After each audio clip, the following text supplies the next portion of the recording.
नमस्कार, जोहार। आप देख रहे हैं एचएनएन न्यूज़। मैं हूं निशा मिश्रा आपके साथ। पढ़ा राजा व आदिवासी नेता सोमा मुंडा की हत्या के बाद से लगातार आदिवासी समाज आक्रोश बयां कर रहा था। कह रहा था कि क्या मुंडा समाज के जो आदिवासी नेता हैं, क्या उन्हें जानबूझकर टारगेट किया जा रहा है। कई ऐसी नेत्रियां हैं, जैसे निशा भगत की बात करें तो निशा भगत लगातार हेमंत सरकार पर हमलावर हो रही थी। कह रही थी कि हेमंत सोरेन चाहते ही नहीं है कि आदिवासी आगे बढ़े, आदिवासियत बचे, और इसको लेकर बहुत कुछ यहाँ पर बयानबाजी हुई है। लेकिन बीती रात एक ऐसी खबर आ रही है कि पढ़ा राजा के जो हत्यारे हैं, अभियुक्त कह सकते हैं, अभियुक्तों के तौर पर 7 लोगों को गिरफ्तार किया गया है। और इन अभियुक्तों ने कहा है कि ये जो हत्या हुई है सोमा मुंडा की, ये जमीन विवाद को लेकर ही हुई है। यहाँ पर एसपी मनीष टोपो ने बयान दिया है कि जो अभियुक्त हैं, उन्होंने कहा है कि जमीनी विवाद ही मेन मुद्दा रहा है। इसके अलावा उन्होंने क्या कुछ कहा है, आइए एक नजर डाल लेते हैं। 1/26 को खूंटी थाना अंतर्गत ग्राम जमुआ दाग तालाब के पास में शाम के 6:30 पौने 7 बजे के लगभग में श्री सोमा मुंडा जो पढ़ा राजा थे, उनकी गोली मारकर हत्या कर दी गई थी। उसके संदर्भ में खूंटी थाना कांड संख्या 3/2026 दर्ज किया गया था। कांड की गंभीरता को देख के एसआईटी का भी गठन किया गया था।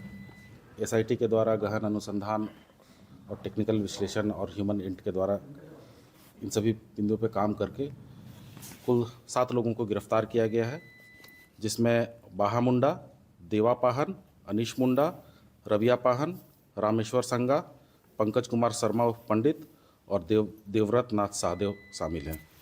घटना का कारण यही रहा कि जियारप्पा हुटा बाजार के पास लगभग 3.16 एकड़ की ज़मीन है, जो काफ़ी समय से जिसमें पढ़ा राजा और पढ़ा समिति के लोगों के द्वारा पढ़ा मेला का आयोजन किया जाता था। इस ज़मीन पर भूमाफियाओं की नज़र थी और 20 नवंबर से 27 नवंबर तक भूमाफियाओं के द्वारा उसमें नापी और समतलीकरण का काम किया जा रहा था। जब 3 जनवरी से पहले नींव भी कोड़ा गया था ताकि उसमें बाउंड्री वॉल का काम वो लोग कर सके। इसी बीच पढ़ा समिति और ग्राम सभा के लोगों को पता चला कि कुछ लोग ज़मीन पे काम कर रहे हैं। समिति के द्वारा काम को रोका गया और ये निर्णय लिया गया कि इस ज़मीन पे हमेशा से पढ़ा मेला लगा है, तो ये ज़मीन किसी भी कीमत पर हम भूमाफियाओं के हाथ में जाने नहीं देंगे।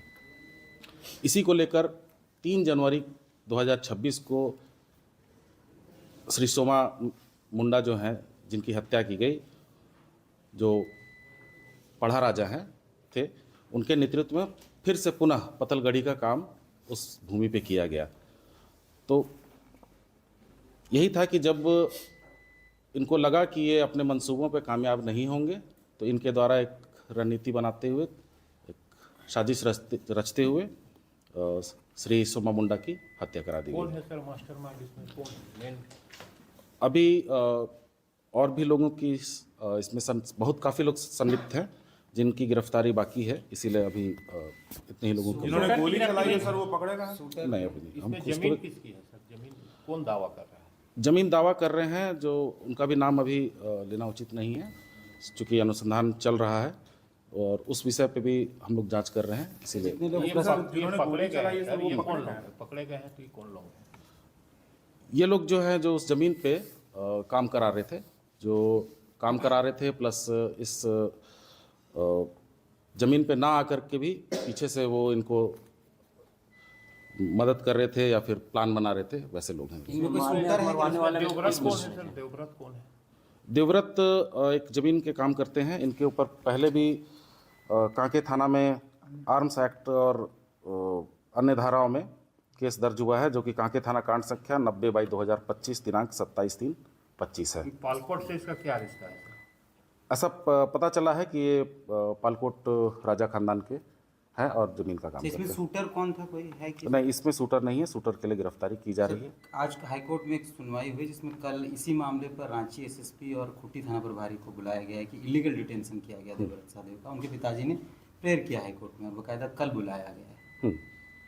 नहीं, हम लोग 24 घंटे के अंदर हम लोग कोर्ट में प्रोड्यूस कर दिए हैं और इस तरह की बात जो है वो नहीं होगी। 24 घंटे के अंदर हम लोग प्रोड्यूस कर चुके हैं। ये लोग जमीन का कारोबार भी करते हैं कि मारने या मरवाने वाले में से भी लोग हैं? देखिए, ये ज़मीन का काम करते हैं और ज़मीन अगर इनको सीधे तौर पे आराम से नहीं मिले तो इस तरह के कामों में भी संलिप्त होते हैं। इन लोगों की सिक्योरिटी के आधार पर इनकी गिरफ्तारी की गई सर? हमारा अपना टेक्निकल और ह्यूमन इंट के आधार पे हम लोग इनसे पूछताछ किए। पूछताछ के क्रम में ये टूट गए और इन्होंने अपनी स्वीकृति से सर, स्वीकार इतने किया। बड़े मामले में आप लोगों ने इस उद्भेदन को किया है, आपने बाकायदा प्रेस कॉन्फ्रेंस करके आप बता रहे हैं। आपके इतने मेहनत के बावजूद जो है वापसी से जो अपने हाई कोर्ट है वो आपको ये कह रही है, मतलब पुलिस को ये कह रही है कि एसएसपी साहब और कांकेर थाना प्रभारी आप आइए, आपने जो कार्यशैली जो आपकी है वो क्वेश्चन के दायरे में है। इस पर क्या कहेंगे? आप इतना मेहनत कर रहे हैं और कोर्ट ही टिप्पणी कर दे रहा है। नहीं, इस पे मैं कुछ नहीं कहूँगा। ये सर मुझे शूटर नहीं गिरफ्तार हुआ, अगर जैसे सुभाष मुंडा हत्याकांड में साजिशकर्ता गिरफ्तार हुए, शूटर नहीं गिरफ्तार हुए अभी तक, और कोर्ट ने साजिशकर्ताओं को बेल दे दिया यह कहकर कि सिर्फ कन्फेशन के आधार पर इनकी गिरफ्तारी हुई। हम लोग उम्मीद कर रहे हैं कि 1 से 2 दिन में हम लोग शूटर को भी गिरफ्तार कर लेंगे। ये और सिर्फ दरअसल एसपी साहब ने बताया है कि जियारप्पा गांव में 3.16 एकड़ जमीन है, इसी को लेकर विवाद था और जिसके बाद आदिवासी नेता की हत्या की गई है। हालांकि इसमें और कई लोग संलिप्त हो सकते हैं, शामिल हो सकते हैं, उनकी खोज भी जारी है। जगह जगह छापेमारी की जा रही है। आने वाले समय में कई और चेहरे सामने आएंगे जो अभियुक्त के तौर पर सामने आए या अपराधी के तौर पर सामने आए, ये आने वाला वक्त बताएगा। फिलहाल के लिए इस खबर पर बस इतना ही। देखते रहिए एचएनएन न्यूज़। नमस्कार, जोहार। अगर आपको हमारा ये वीडियो अच्छा लगा तो इसे लाइक करें, शेयर करें और हाँ, सब्सक्राइब करना ना भूलें।